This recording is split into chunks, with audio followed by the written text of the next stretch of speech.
Legal. E então me diz o seguinte, a gente começou lá em 1908 com o Caboclo das Sete Encruzilhadas. Exatamente. E o menino tinha 17 anos, o médium. 17 anos. O, como foi essa história de vida dele depois dessa revelação? Vocês ainda consideram ele não sei, ele se tornou uma figura muito célebre, que é reverenciada, homenageada? Tem isso, não tem?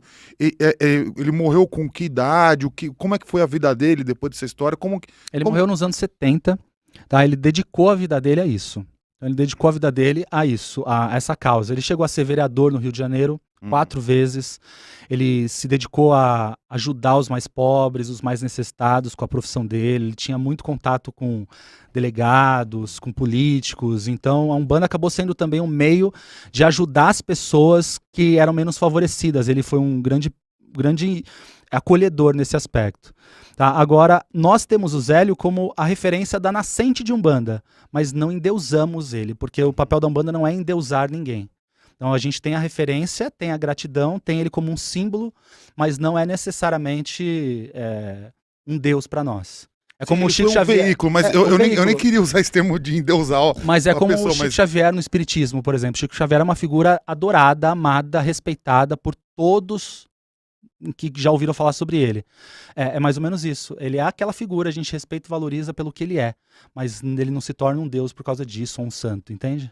Uhum. É exatamente isso. Mas o Zélio teve uma criação dentro de uma família de uma família militar, então ele era um cara bem disciplinado, ele era bem dedicado nesse aspecto. A família toda se mobilizou para o terreiro acontecer, porque quando o pessoal, um moleque de 17 anos fala, eu vou abrir um centro de Umbanda na minha casa, na casa dos meus pais, né? Naquele momento era a casa dos pais dele. Eu vou abrir um terreiro de Umbanda. Os pais acreditarem nele, aceitarem aquilo, imagina a loucura que foi a vida deles naquela época, né? Fundando um novo conceito, uma nova doutrina, uma nova filosofia. Isso foi se construindo gradativamente, né? Hoje a família vive em torno do Zélio de Moraes, né? Então hoje o bisneto dele é o sucessor, é o que toca o terreiro, porque depois foi a filha, depois a neta e hoje o bisneto. Leonardo, o nome do bisneto dele. Então até hoje o centro do Zélio de Moraes existe, está no mesmo lugar, acontece os trabalhos da mesma forma e qualquer um pode chegar lá e visitar, por exemplo. E como que foi essa história do Zélio, então? Porque, assim, ele recebeu lá a entidade, você explicou que foi dentro de um centro espírita e tal. Essa entidade, né, que é o Caboclo das Sete Encruzilhadas, ele orientou como ele deveria formatar essa nova religião? Exatamente, exatamente. Tipo, igual a placa de pedra de Moisés. Mais ou menos isso? Mais ou menos isso. O Caboclo incorporou no primeiro dia e disse, amanhã, no dia 16, teremos o primeiro trabalho de Umbanda na casa do meu médium. E aconteceu esse trabalho. E o Caboclo se manifestou e disse, a Umbanda funcionará desta forma. Então o Caboclo foi o responsável por ditar a doutrina de Umbanda para aquele momento. Que louco isso, né? Vai funcionar assim, vão se manifestar entidades dessa forma, o nosso propósito de trabalho é esse. Aí, nesse mesmo dia, incorporou uma outra entidade também no Zélio. Se apresentou. Então, o Caboclo das Sete Cruzilhadas incorporou, deu todas as suas orientações. E depois, o pai Antônio se manifestou, que é um ex-escravo. Ele se manifesta e também traz outros fundamentos, outras diretrizes, outros conselhos. Ele insere o que nós temos dentro da Umbanda como pontos riscados, que são símbolos da magia, riscados no chão com giz. Ele insere o uso de velas, ele insere o uso das guias. Tudo que você vê hoje na Umbanda foi construído ao longo do tempo. Então as entidades foram pedindo, exigindo, orientando para que você fosse providenciando, para que aquilo fosse se construindo.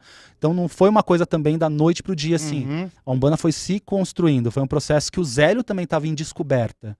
Ele não sabia do que se tratava, não tinha como saber naquele momento. Se tinha-se referências das macumbas, de outros terreiros que não eram Umbanda, mas era muito diferente do que Umbanda é hoje, por exemplo. Então ele não podia se basear em coisas que já existiam, porque as coisas eram diferentes, os fundamentos, o propósito, a necessidade.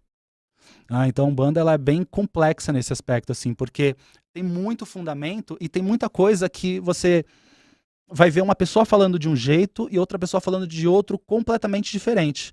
A Umbanda tem permite essa liberdade de pontos de vista, mas é conflitante às vezes para quem está começando.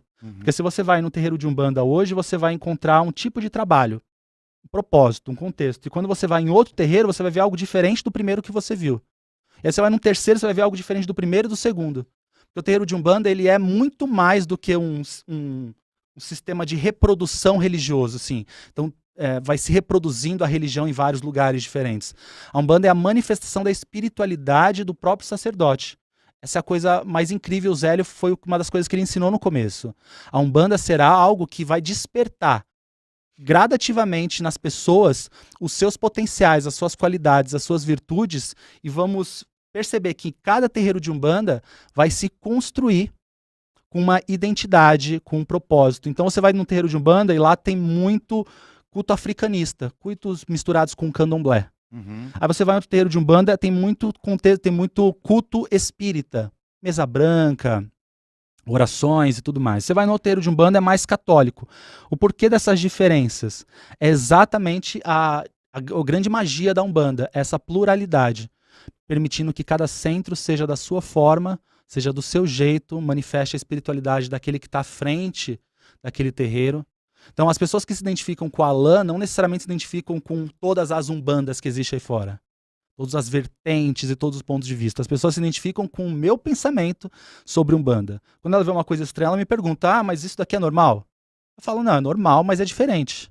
É normal existir, mas é diferente do que a gente faz. Diferente assim, por exemplo, temos lá o Vaticano, aí todo mundo replica mais ou menos a Exatamente. Umbanda já a Umbanda não tem um órgão. Não tem um órgão, o terreiro primeiro, não todo mundo tem que multiplicar o que aconteceu lá. Não, porque ele não teve essa intenção. Foi muito interessante que ele não teve essa intenção. Ele poderia ter tido essa intenção.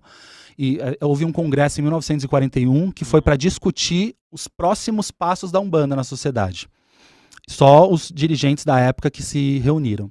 E o caboclo das Sete Cruzilhadas falou, eu quero que cada um manifeste a espiritualidade como faz sentido para você. Então você vai ter um terreiro de Umbanda que acredita em ET, ou terreiro de Umbanda que não acredita em ET, mas acredita nos orixás, você vai ter o terreiro de Umbanda que acredita em dragão, entende? Parece uma mistura, mas na verdade é a identidade daquela espiritualidade. Existe uma premissa. A Umbanda é a manifestação do espírito para a prática da caridade. Em todos os terreiros de Umbanda isso existe. Todo terreiro de Umbanda existe um espírito que incorpora em algum médium e que a partir daquela incorporação faz a caridade, faz o bem para alguém, faz uma cura, independente do formato do trabalho. Esse o grande diferencial da Umbanda. A Umbanda tem algo muito especial nesse aspecto. Eu acho que o mais interessante é ver pessoas chegando de várias tradições, de vários caminhos diferentes. Pessoas que vêm da doutrina da ayahuasca, pessoas que vêm do esoterismo, ateus, que estão se identificando com a Umbanda, porque eu não acredito em nada, cara, mas eu sinto alguma coisa no fundo do meu coração. Sim. Que existe, que essa doutrina fala comigo. Isso é muito louco. Então a Umbanda permite essa conexão. Eu acho que os terreiros serem tão diferentes entre si permite que cada um consiga atrair pessoas afins àquela doutrina. Então quem gosta de ET vai se afinizar muito com aquele terreiro que trabalha com ETs, com curas e diversas terapias que existem hoje. E os terreiros que gostam mais de um contexto africanista, do candomblé, vão olhar para aquele outro terreiro e vão falar, esse é o meu lugar. É assim que funciona.